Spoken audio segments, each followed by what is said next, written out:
శ్రీగురుభ్యో నమ. హరి ఓం. ఓం గం గణపతయే నమ. జై శ్రీమన్నారాయణ. సద్గురు సాయినాథాయ నమో నమ. వివాహ చక్ర పొంతన గురించి మనం ఎంత తెలుసుకున్నా కూడా తెలుసుకోవాల్సినటువంటి అంశాలు అనేకం ఉంటూనే ఉంటాయి. వీటికి విశేష పరిజ్ఞానం అవసరం ఉంటుంది. నా పరిజ్ఞానం సహకరించిన మేరకు ఈ యొక్క వివాహ పొంతన గురించి పురోహితులకు కానీ అమ్మాయిల అబ్బాయిల తల్లిదండ్రులకు కానీ తెలియచేయాలనేటువంటి ఒక సదుద్దేశంతో ఈ యొక్క వీడియో చేయడం జరుగుతోంది. చక్కగా మా జీవీఎస్ సాయిరా ఆస్ట్రాలజీ అనేటువంటి ఈ యూట్యూబ్ ఛానల్ని సబ్స్క్రైబ్ చేయవలసిందిగా, షేర్ చేయవలసిందిగా, లైక్ చేయవలసిందిగా మిమ్మల్ని అందరినీ కూడా ప్రార్థిస్తున్నాను. వివాహ పొంతన విషయంలో అనేక రకాల సందేహాలు అనేటువంటివి మనుషుల మనసుల్లో తలెత్తుతూనే ఉంటాయి. రకరకాల సందేహాలు, వాటి గురించి నివృత్తి చేసేటువంటి ప్రయత్నం చేస్తున్నాను. రాశులకు కానీ లగ్నాలకు కానీ దాదాపు సరిసమానమైనటువంటి అంశాలే ఉంటాయి. లగ్నం నుంచి సప్తమ అష్టమ స్థానాలకు కృష్ణమూర్తి పద్ధతి జ్యోతిషం ప్రకారం చూసుకున్నట్లయితే ఈ శని కుజ రాహువుల ముగ్గురు యొక్క ప్రభావం ఉంటే వివాహ జీవితం దెబ్బతింటుంది అనేటువంటిది నిరూపితమైన అంశం. చాలామంది సూక్ష్మాంశాలను పరిగణలోకి తీసుకొని కదా కేపీ పద్ధతి చెప్పేది. మరి ఇదేమిటి ఇలాగా స్థూలంగా కూడా కేపీలో ఉంటుందా అంటే పునర్భుదోషం అనేటువంటిది, అలాగే ఈ శని కుజ రాహువుల యొక్క సప్తమ అష్టమ స్థానాల మీద ప్రభావం అనేటువంటిది కృష్ణమూర్తి పద్ధతిలో కూడా ఉన్నది. సప్తమ అష్టమ స్థానాలకు శని కుజ రాహువుల యొక్క సంబంధం అనేటువంటిది దృష్టి కానీ లేకుండా ఉండి ఎటువంటి అబ్బాయి ఎటువంటి అమ్మాయి వివాహం చేసుకుంటే బాగుంటుందో తెలుసుకునే ప్రయత్నం చేద్దాం. దీనిలో మొట్టమొదటిగా షష్టాష్టక దోషాల గురించి మనం వివరించుకుందాం. ఈ షష్టాష్టక దోషాల గురించి మనం వివరించుకునేటప్పుడు మనం జాగ్రత్తగా చూసుకుంటే రాశిచక్రం అనేటువంటిది ఇట్లా ఉంటుంది. 12 రాసులు ఉంటాయి మనకు. ఈ 12 రాసులకే 12 పెట్టెలను కూడా మనం చెప్పుకోవచ్చు సులభంగా అర్థం కావటానికి. చూడండి, ఇది మేషం, ఇది వృషభం, ఇది మిథునం, ఇది కర్కాటకం, ఇది సింహం, ఇది కన్య, ఇది తుల, ఇది వృశ్చికం, ఇది ధనుస్సు, ఇది మకరం, ఇది కుంభం, ఇది మీనం. ఏమండి, అర్థమైంది కదా?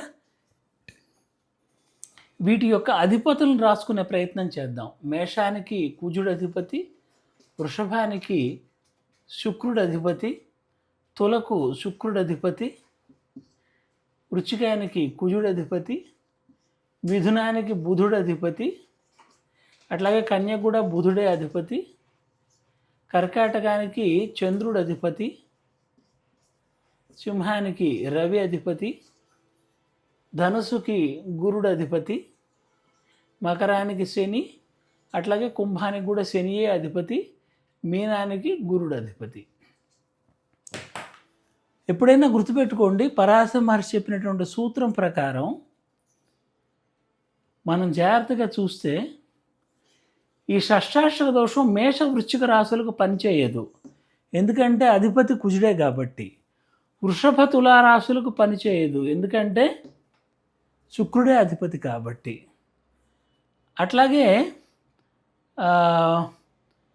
ఈ కన్య కుంభాలకు కూడా పనిచేయదు, ఎందుకనంటే కన్య నుంచి 5వ స్థానమైనటువంటి పూర్వపుణ్య స్థానమైన మకరానికి శని అధిపతి కాబట్టి ఈ దోషం ఇక్కడ పనిచేయదు. ఇట్లా మనం తీసుకోవాలి. కొద్దిమందికి వచ్చేటువంటి సందేహం ఏంటంటే ధనుర్లగ్నం వాళ్ళకి వృశ్చిక లగ్నం వాళ్ళతోటి కుదురుతుందా, లేదా మీన లగ్నం వాళ్ళకి మేష లగ్నం వారితో కుదురుతుందా, ఇటువంటి సందేహాలు రకరకాలుగా వస్తుంటాయి. మనం చూసుకున్నట్లయితే మేష లగ్నంలోనో మేష రాశిలోనో ఒక అబ్బాయి లేదా అమ్మాయి జన్మించారనుకుందాం. ఇక్కడ అబ్బాయి అనుకుందాం మేషరాశిలో, అమ్మాయి గారిది మీనరాశి అనుకుందాం.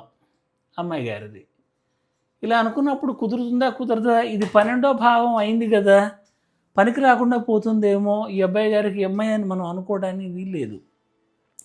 ఎందుకంటే మనకు పరాశర మహర్షి ఓ చక్కని శ్లోకంలో ఈ వివరాన్ని అందించారు. లగ్నాద్వే ద్వితీయే శేషదేశాం సహచర్యత స్థానాంతరానుగుణ్యేన భౌత ఫలదాయకౌ. అంటే లగ్నం నుంచి ద్వితీయ 12 భావాలకు ఒక అధిపతి ఉండి అతనికి మరొక ఆధిపత్యం వచ్చినచో ఆ ఆధిపత్యానికి ఏదైతే గనక ప్రభావం ఉంటుందో ఆ ప్రభావాన్నే ఇస్తారు అని చెప్పారు. లగ్నాద్వే ద్వితీయే, లగ్నం నుంచి వే ద్వితీయములకు శేషదేశాం సహచర్యత, అంటే ఇంకొక స్థానానికి ఏ ప్రభావం అయితే ఉంటుందో, సహచరత్వం కలిగి ఉంటుందో, ఏ ప్రభావాన్ని, ఒక పాజిటివ్ నెగిటివ్, అదే ప్రభావాన్ని ఇస్తుంది అని చెప్తున్నారు.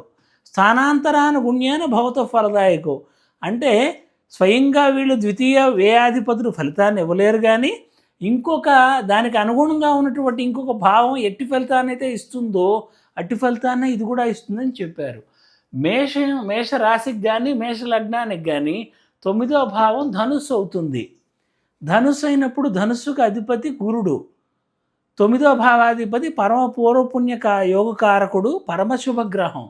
కాబట్టి వీడు కూడా శుభగ్రహమే అవుతాడు, మీనానికి అధిపతిగా ఉన్న గురుడు కూడా. అర్థమైందా? అంచేత మేషరాశి వాళ్ళకి వీళ్ళతో పడుతుంది. అట్లాగే మిథున్ రాశిలో ఒక అమ్మాయి పుట్టారు అనుకుందాం, అమ్మాయి గారిది మిథున్ రాశి, అబ్బాయి గారిది కర్కాటక రాశి. ఇప్పుడు కుదురుతుందా కుదరదా అంటే కనుక ఈ అమ్మాయి గారి రాశి నుంచి అబ్బాయి గారి రాశి మనం చూసినప్పుడు కర్కాటకానికి అధిపతి అయిన చంద్రుడికి ఇంకొక ఆధిపత్యం రాలేదు, ఒకే ఒక్క ఆధిపత్యం వచ్చింది.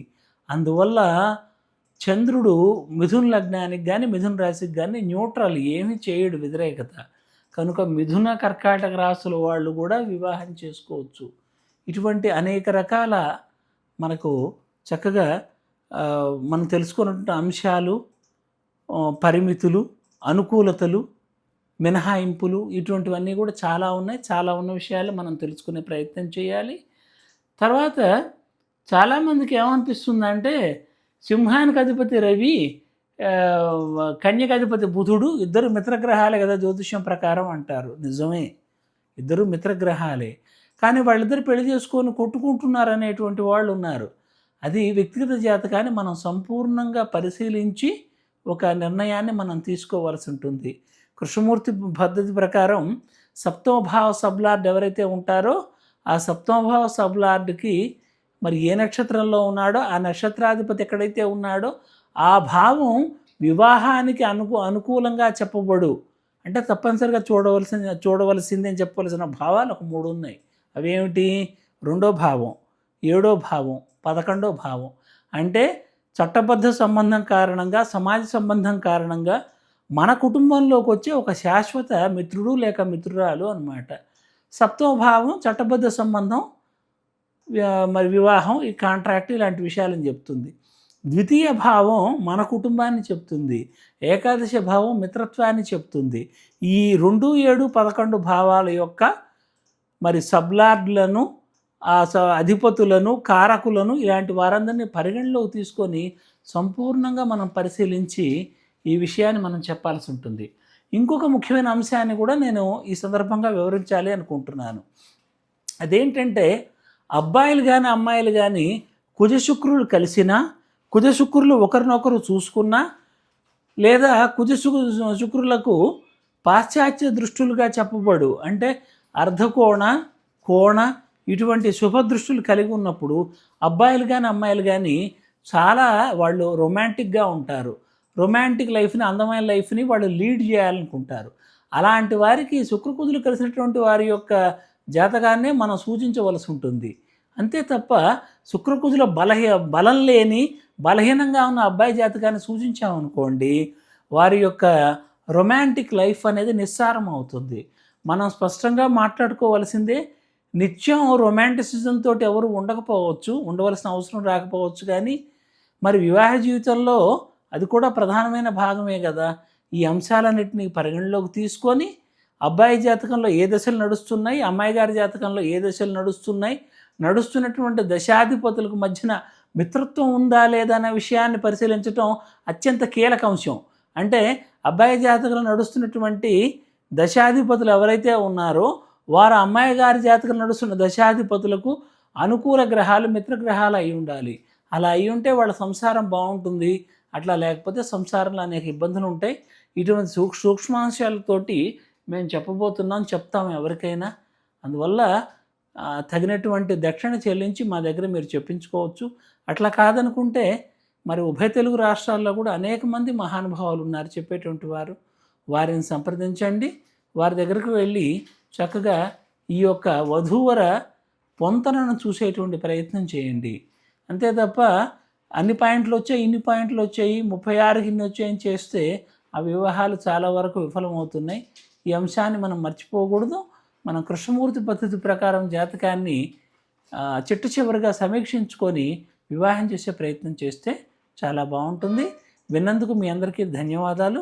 మా యొక్క ఈ ఛానల్ను అందరూ కూడా సబ్స్క్రైబ్ చేయండి, షేర్ చేయండి, లైక్ కొట్టండి. మీ బంధుమిత్రులందరికీ కూడా పంపి విశేషంగా ఆదరించవలసిందిగా ప్రార్థిస్తున్నాను. మీ గుంటుపల్లి వెంకట సత్యసాయిరం, హైదరాబాద్. నమస్కారం.